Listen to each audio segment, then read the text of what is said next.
Assalamualaikum warahmatullahi wabarakatuh. Alhamdulillah, assalatu wassalamu ala rasulillah wa alihi wa sahbihi wa mawalah, amma ba'du. Apa kabar sahabat-sahabat sekalian? Semoga Anda beserta keluarga senantiasa berada dalam keadaan terbaik, dimanapun, kapanpun, dan dalam kondisi apapun. Saudaraku, menjelang akhir Ramadan, menjelang detik-detik akhir di bulan Ramadan tahun ini, bagaimana ibadahnya, bagaimana sholat malamnya, bagaimana puasanya, bagaimana sedekahnya, bagaimana amal-amal lain yang telah kita lakukan. Sudahkah ada peningkatan? Apapun itu, semoga setiap kebaikan yang telah kita perbuat di bulan suci Ramadan ini senantiasa benar-benar menjadi amal saleh di hadapan Allah Subhanahu wa taala yang diterima di sisinya. Amin ya rabbal alamin.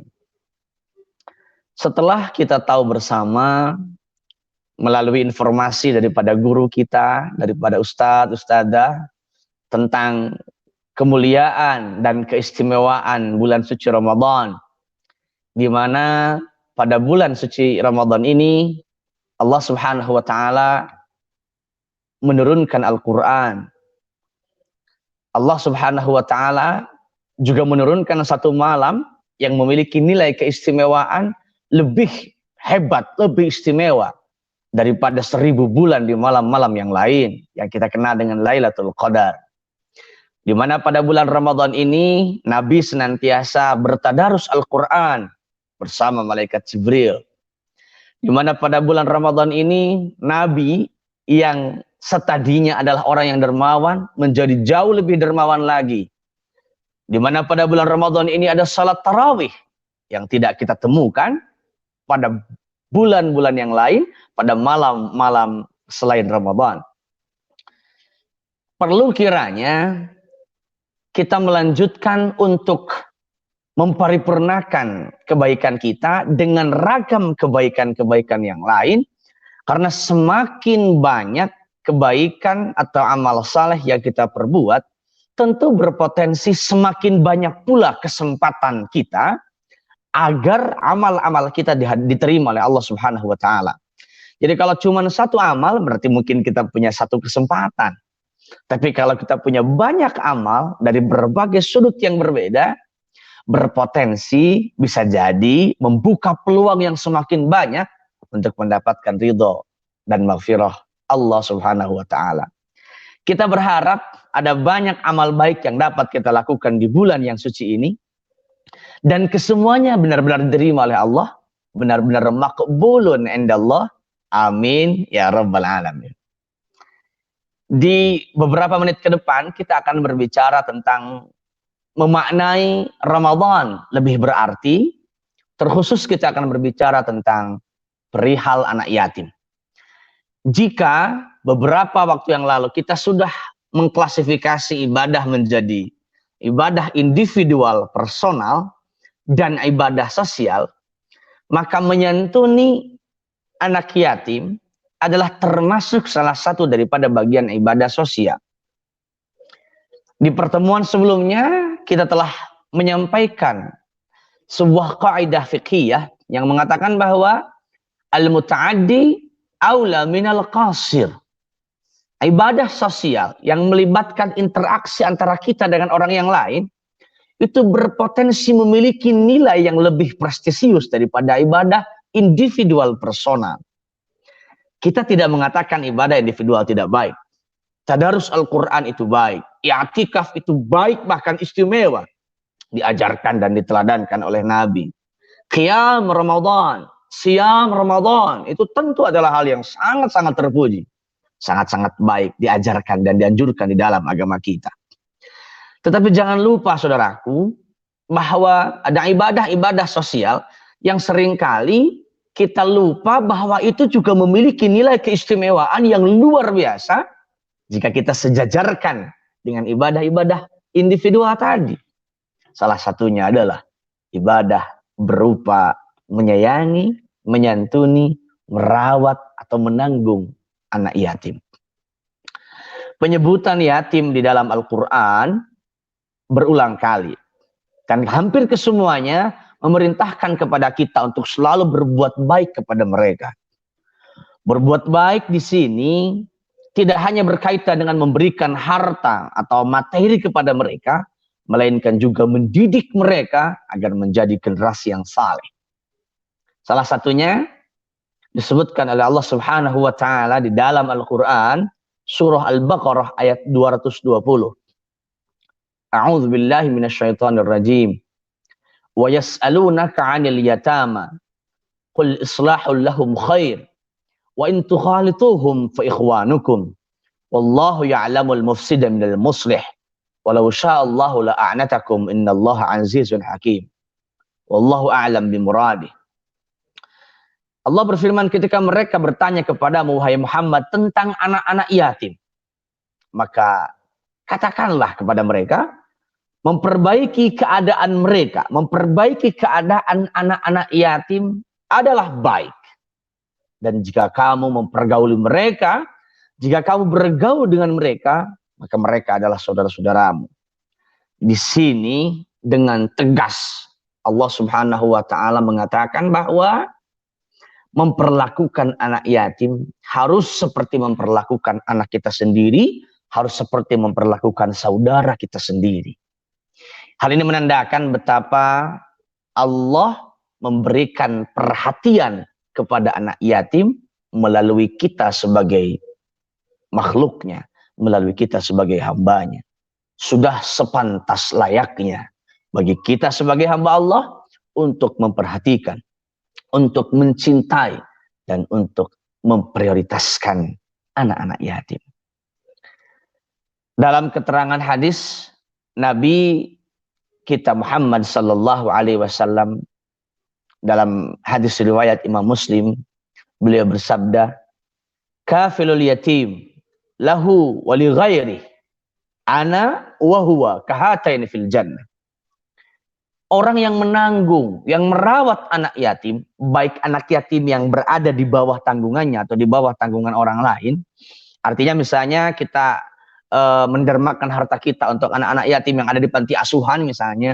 Atau memang kita sengaja merawat anak yatim untuk kita adopsi, untuk kita rawat, untuk kita jaga. Maka aku, kata baginda Nabi, dan dia si perawat anak yatim itu, kahataini fil jannah. Seperti dua jari ini. Para ulama mengatakan wa asyara bisababati wal wusta. Nabi memberikan isyarat dengan dua jarinya, yaitu jari telunjuk dan jari tengah. Ini artinya apa?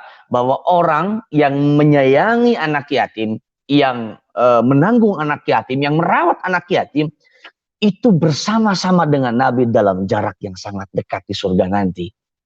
Semoga kita termasuk orang yang beruntung bisa berdekatan dengan Nabi. Tidak hanya masuk surga, tapi berdekatan dengan Nabi di surga itu. Amin ya rabbal alamin.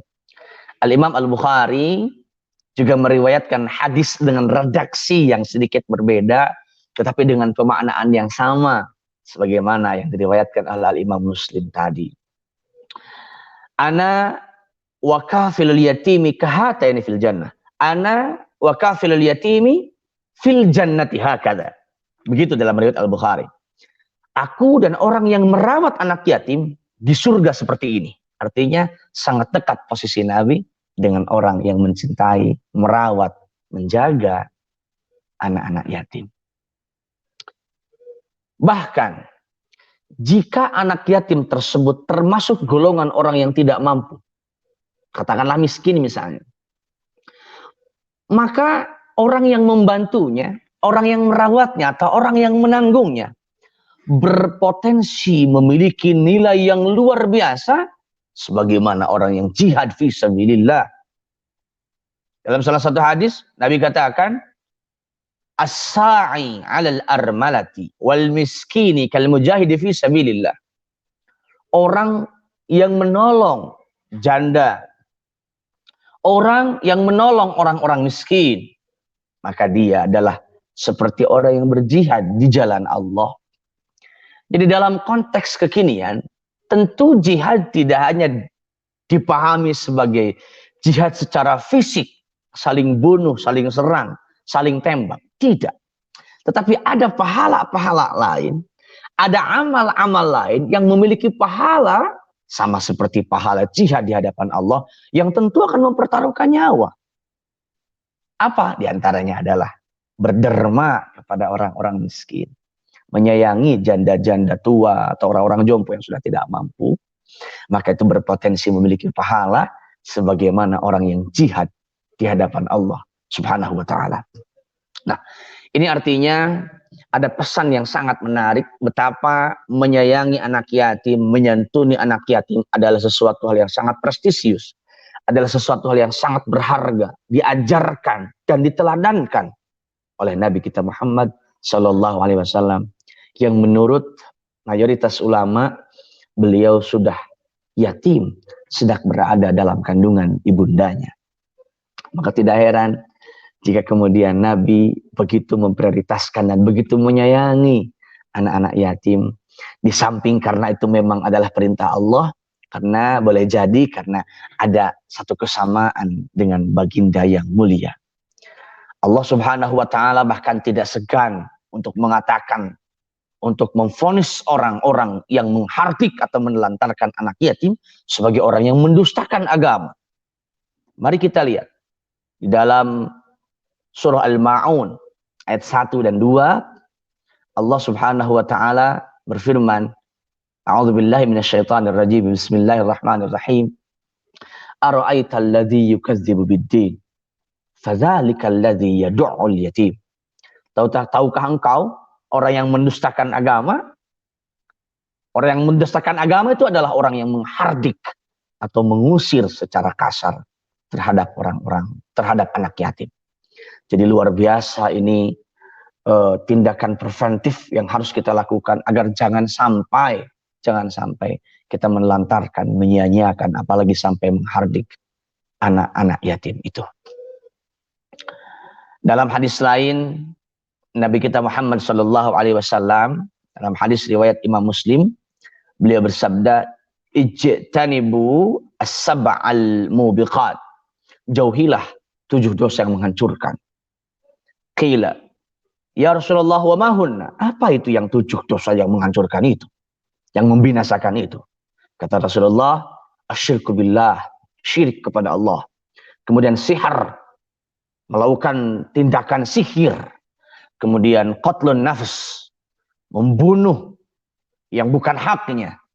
Kemudian aklu malil yatim, memakan hartanya anak yatim. Ini juga termasuk salah satu di antara 7 dosa besar yang dapat membinasakan kita. Na'udzubillahi min dzalik. Kemudian aklu riba, kemudian makan riba. Kemudian berlari dari medan perang. Dan kemudian menuduh perempuan terhormat dengan tuduhan-tuduhan yang tidak dibenarkan.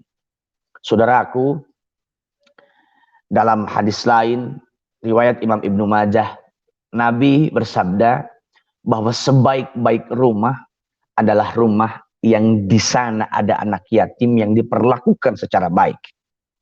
Sebaik-baik rumah adalah rumah yang di sana ada anak yatim yang dirawat dengan sebaik-baiknya. Dan seburuk-buruk rumah adalah rumah yang di dalamnya ada anak yatim dan diperlakukan dengan perlakuan yang tidak baik atau perlakuan yang buruk. Semoga kita senantiasa dapat menyayangi saudara-saudara kita, anak-anak kita, adik-adik kita yang bernasib kurang beruntung dengan ditinggalkan oleh orang tuanya, dengan cara menyayangi kita seolah-olah kita adalah saudaranya, seolah-olah kita adalah orang tuanya. Jika kita melaksanakan itu, tentu kita sudah melaksanakan perintah Allah dan tentu kita sudah meneladani apa yang telah diteladankan oleh baginda Nabi Muhammad Sallallahu Alaihi Wasallam. Saudaraku, semoga apa yang disampaikan pada kesempatan sore hari ini dapat bermanfaat bagi kita, kini, besok, dan seterusnya. Dan semoga setiap hari yang kita lewati, tidak ada yang kita lewati, tidak ada hari yang kita lalui, terkecuali semakin baik, dan semakin baik lagi. Hingga pada saatnya ajal menjemput kita, kita berada dalam kondisi dan keadaan yang terbaik saat kita menghadap kepada Allah Subhanahu wa Ta'ala. Terima kasih banyak. Semoga bermanfaat. Semoga semua amal ibadah kita diterima oleh Allah Subhanahu wa taala. Akhirul kalam, wallahul muwaffiq. Wassalamualaikum warahmatullahi wabarakatuh.